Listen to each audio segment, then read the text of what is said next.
Environmentally sound on the air today. We like talking about the environment around these parts.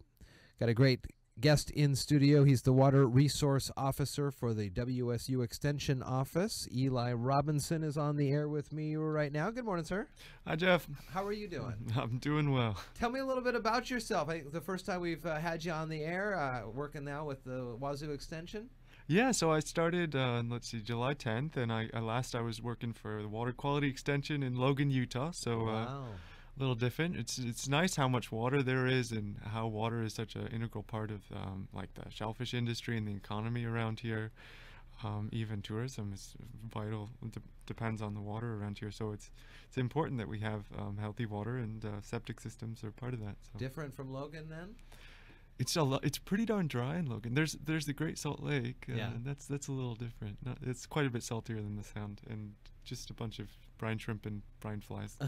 Interesting. Well, we're talking today about septic systems, and you mentioned the shellfish industry. You know, we have homes all along the canal and all around the canal. Many of them are on septic, and if the septic systems have problems, and unfortunately sometimes they will leak or crack, and sometimes the stuff in the inside of the tank gets onto the outside and gets into the water, and that kind of puts us in a little bit of a predicament. Isn't that right? Yeah, absolutely. So it could be, you've got your drain field. Basically, the waste comes out of your house and it goes into the tank. And the purpose of the tank is mostly so that the waste will separate. So the dense stuff is going to go to the bottom. It's called the sludge. And like the oils and stuff is going to float to the top, and that's called the scum.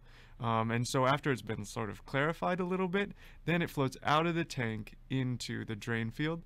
And the drain field is just a series of pipes around your landscape, and those pipes have little holes in them, and that will slowly feed the water into the soil. And that's where the water goes into the soil.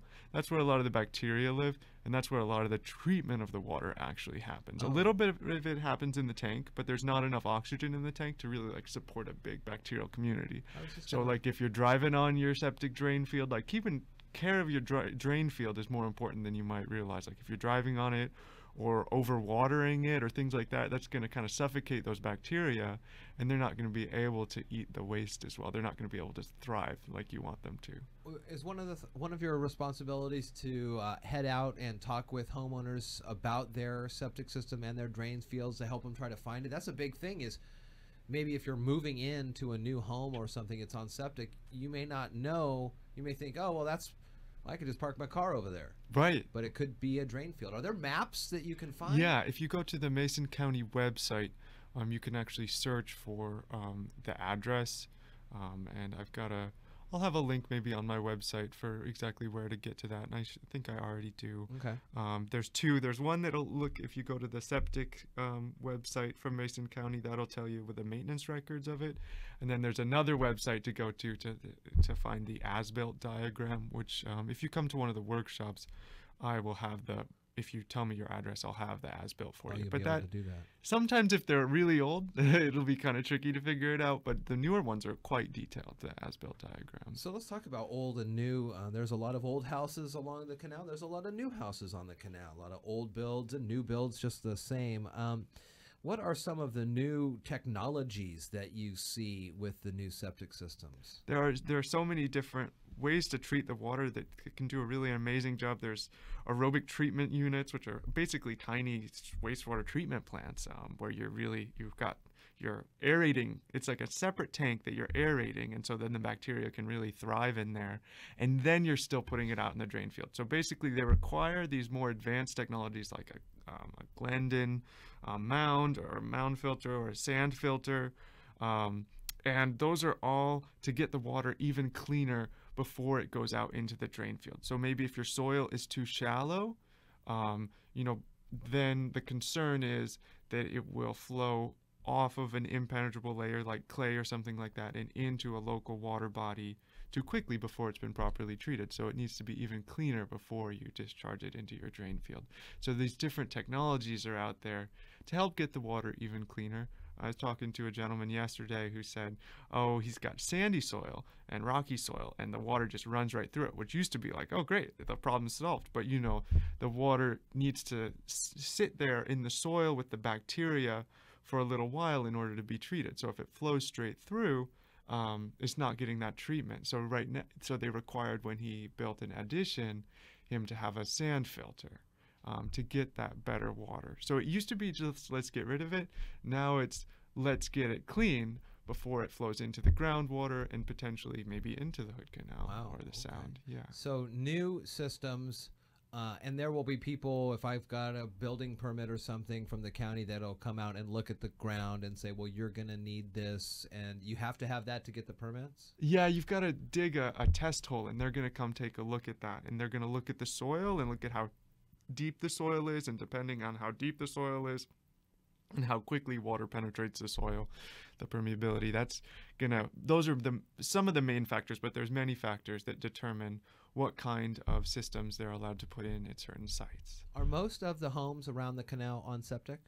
Well, the thing is, if you're on a canal, most of the homes are going to be at a similar elevation. And so the way they build a town, in Shelton here, you'll put the sewage treatment plant down by the bay, and then it's really easy because the waste you build pipes and it flows down from the hills down to the lowest point in town.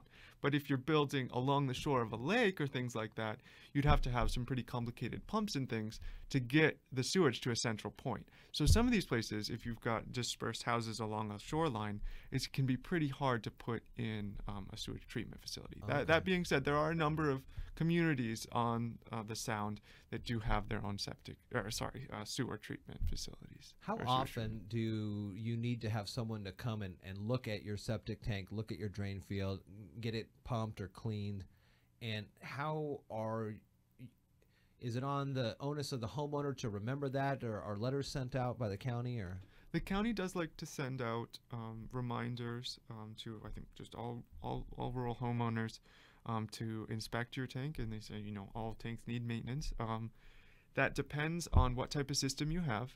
If you've got an old-fashioned gravity system, I've got it pulled up here, so I don't want to say anything wrong. Then, like the most simple systems, it's every 3 years. But a lot of people nowadays have more complicated systems that are going to require an inspection every year, especially like if you've got pumps that can go wrong, or sand filters, things like that. You're going to need to look at them more often. And then even the highest tech units, like aerobic treatment units, you're going to need to have someone look at that every year. So some of these more simple units, you can actually go out and inspect yourself. So if you come to one of my classes, we can go through the tools. You can get a checklist from the county. You can go through and say, all right, I looked at the end of my drain field. There was no ponding happening. I measured the depth of the sludge and the scum, and it doesn't need to be pumped. And so you could fill that out and submit that to the county, so you can fulfill that maintenance inspection requirement. But that's totally separate from having it pumped.